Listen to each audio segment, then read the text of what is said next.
Hello guys. So dito pwede natin i-adjust lahat ng mga view sa settings natin.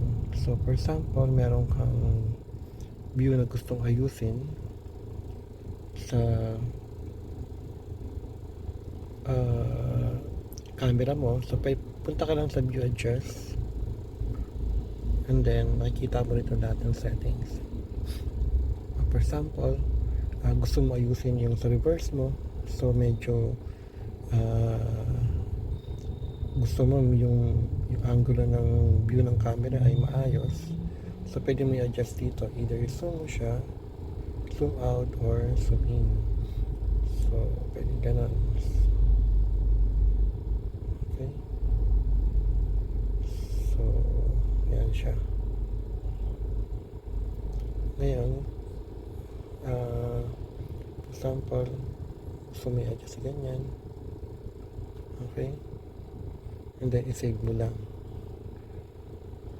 no? So ito yung mga isa sa mga settings. So pwede ganun, ganyan. So bahala ka, nasa settings na gusto mo. So kung paano mag-adjust, ganun. Yan.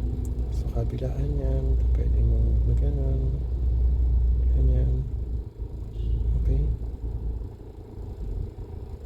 so na-adjust po yung mga settings na yan.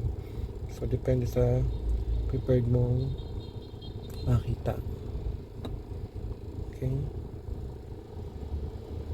so adjustable lahat po yung camera. So for example, may gusto kong ayusin sa view ng camera mo, so dito mo siya ayusin. So sa na medyo sablay yung sa camera, so pwede mo makita rito at maayos. Okay, so ganyan po.